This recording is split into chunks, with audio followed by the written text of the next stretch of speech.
I'm Seth Feinberg. I'm the managing editor of AccountingWEB, and we are doing a series of video discussions around the realities of the automated practice. It's a series that we're running here at AccountingWEB. I'm very fortunate to be here with Carolynn Kranz of Kranz Associates here at the Avalara Crush event 2018 in Washington, D.C. So on the minds of practitioners today is the issue of automation and the challenges that that brings.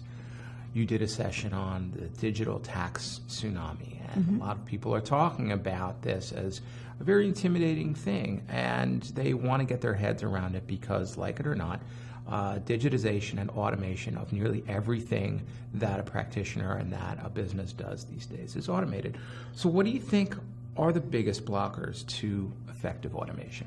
Well, Seth, I would say that in the space that I work in, which is predominantly with technology companies, those in the digital space, software space, cloud space, there is a serious lack of uniformity in what the states are doing and how they're treating these transactions, a lack of characterization that is consistent. Some states taxing things as tangible personal property, some as services, and the citing regimes from state to state are different.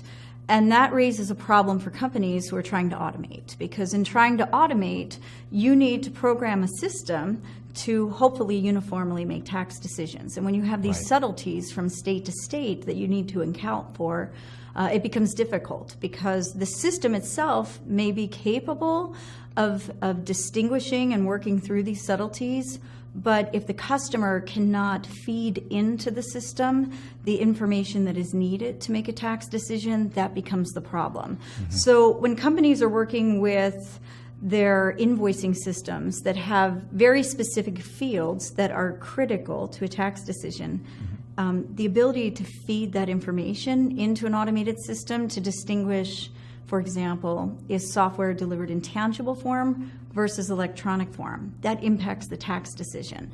So while my automated system will know that I sell software and they will know that this state taxes it in tangible form and this state does not tax it when it's delivered electronically, it's really dependent upon the business to be able to feed that information into the system. So this industry has a lot of subtle issues that create a lot of complexity in trying to automate. And it could be addressed if the states were to come together and create a little bit more uniformity, but because it's, I always joke around that it's a little bit of the wild, wild west in the space I work in. That is the case, and it makes it really difficult for taxpayers to comply and to effectively automate. Carolynn, thank you so much. Great answer. Okay. Thank you, Seth.